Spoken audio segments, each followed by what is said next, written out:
Today we are back at Riders in Bridgewater, taking out this Scrambler Ducati 800 Icon in this black and silver trim. GoPro loves to fail me every now and then. This is now the second time I've filmed this video, so you're going to see me riding today, and then when I switch over to me off the bike, that's going to be the previous footage. But before we jump on it, tell me what you think. I think it looks quite nice with this kind of retro classic styling with the round headlight. The exhaust, it's kind of it's not filling me with confidence. I think slapping exhaust on this, I think it would look really nice. I am loving these kind of more aggressive tyres. Leads me to believe they could take this down to some green lanes. Come on in, let's get on with this review. So the Icon 800 Scrambler has 803cc with 73 brake horsepower and 65 Nm of torque. What that means for the average Joe, well, this has only got two sport modes. It's got sport and road, and that is it. And in sport, around town, it's got enough to kind of get you around. Let's see what it's like in this kind of little bit of town riding before we get onto the back roads. I definitely found from last time that I was found wanting more from this bike. It just, to me, didn't have enough of va-va-voom. It didn't have enough character about it. Remembering this is an 800cc bike, it'll get you there. It will once it winds on, but it's not an exciting engine. I'm going to put it out there. They do a 1100 Scrambler. I'd love to test that because I think that could be a great bike. A little bit more exciting characteristics about it. I haven't got the 1100, I've got the 800. I'm 6'1", and I do feel quite low in it. I kind of feel like my knees are a little bit high, kind of perched up. It's not the most comfortable for me. It's got really wide handlebars. That means slow speed handling, and then obviously when you get onto the back roads, handling's going to be a good point for this bike. But I do feel a little bit too big for it almost. The seat has got that kind of very flat cafe racer style into it. It's not the most comfortable. I am a big chunk of a man at 115 kilos. So you know what, it could just be that I'm too fat for it. I definitely find that this kind of flat profile, it definitely gives me some kind of sore spots. If you leave it in a lower gear, obviously it then revs up a lot quicker. But if you ride it in the gears that you would normally ride, you are going to find the holes in this engine. That's just me personally. Guys, don't shoot a messenger. If you've got this bike and you think it's a fantastic bike and it's a great engine, then happy days, because you own it, you can enjoy it. This is just a review. I don't own it. I can say what I want. You always tend to find the people that don't like what I've said about a bike is because they own it. Alright, don't forget, I'll take this out for an hour, maybe two at a push, so I won't get to know and feel the nuances and the little je ne sais quoi the bike has to offer. This is just my immediate feelings. Anyway, rant over. Luckily there's no cyclists for me to rant about. Jesus, that took some heat. Apparently people on my channel like cyclists. Who knew? I shall never say a bad word about them again. Apart from I hate them. The clutch pull on this is really light, so that's always a plus, because there's no quick shifter. Hola friend! Along with the light clutch pull, the gear shifts up and down are very smooth. Coming on and off the clutch throttle segment, it is smooth. It's not jolty, it's not jerky. Jerky. Throttle response in sport, there is some on-off kind of body movement for that first 10%. Let's put it into a road. To change it between road and sport, your indicator on the left is also your mode button. Push and hold that, and then the arrows on the right hand side, we just use the arrow once to rotate through, and then push the mode button again and go on the throttle, and that is it. We are now in road mode. Jerkiness has settled down, so road is obviously a little bit kind of smoother. So if I was around town, I'd put it in road, kind of just to give me the most smoothest, enjoyable ride. And then when I get onto the back roads, just whack into sport. I've been on the bike 5-10 minutes and my bum's already starting to get a bit sore.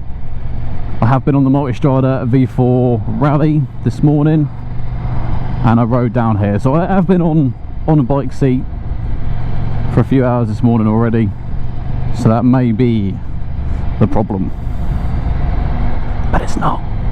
I did forget to mention that the engine is the L twin engine from Ducati. Looking at the electronics, there's very little. We've got full LEDs all round. We've got daytime running lights, which is on the circular headlight. We've got a tiny 4.3 inch CFT, but it does show all the information you need, and that's about it. Oh, we got a horn. This bike is going to set you back £9,995. For me, it's a lot of money for not a lot.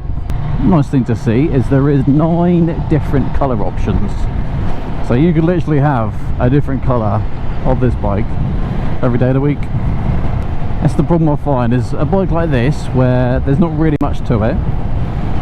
It should then be how the bike makes you feel. It's the characteristics of the bike, not all the tech and everything else it can offer you. And that's where, for me, like I said, it falls short. It doesn't have a lot of character. So I'm on the back road now. Let's get it into sport. The road has been freshly laid, so I do need to be a little bit careful.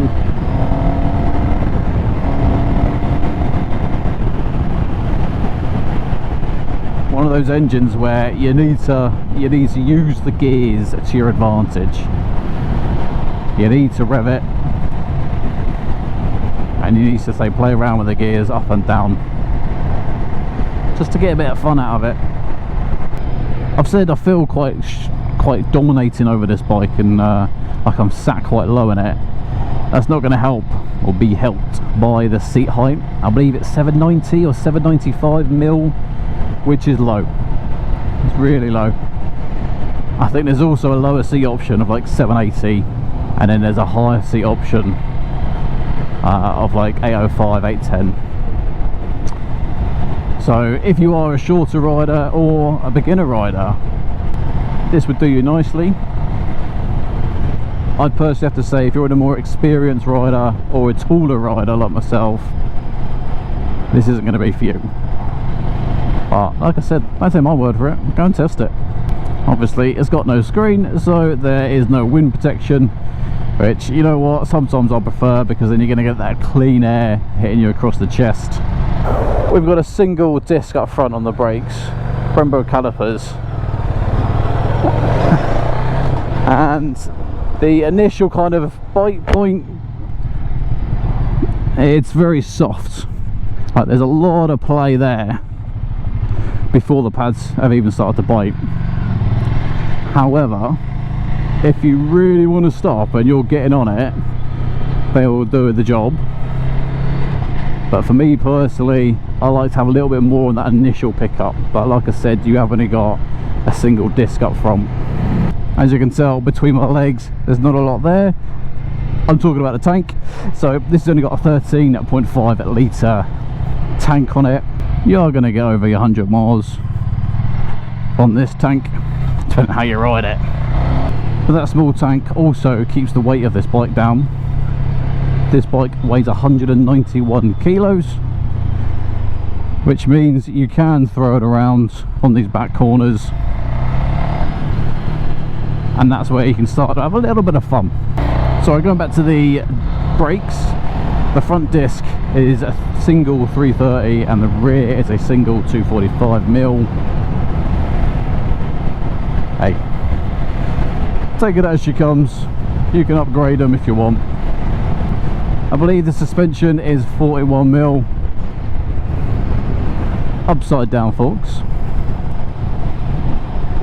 Suspension with my weight on these back roads, it would need tuning, because I am kind of feeling a lot of the bumps. Doesn't feel like it's soaking it up very well. Like I said, I'm heavier than the average guy, so I accept that, but it would definitely be a point for me to look at, along with the brakes, if I was to buy this bike. Found somewhere kind of off the beaten track, and this is where this bike kind of fits in nicely, or around town, because it's got a curb weight of 191 kilos. So that, added in with the really low seat height, means, like I said, pretty much anyone is going to be able to get on and easily ride this bike. I do find the exhaust a little bit kind of lacking, and I'd like a little bit more of a tone, but you know what, end of the day, that's something that can be easily swapped out. Looking at the tyres, we do have Pirelli MT60s.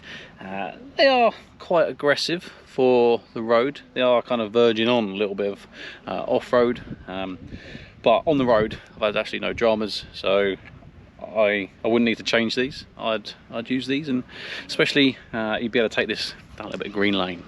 Sorry, I must say Pirelli MT60 RS. Got mind up before when I was taking out a Ducati, and I said, or didn't say STR on the tyres. Too many Karens out there getting a little bit antsy.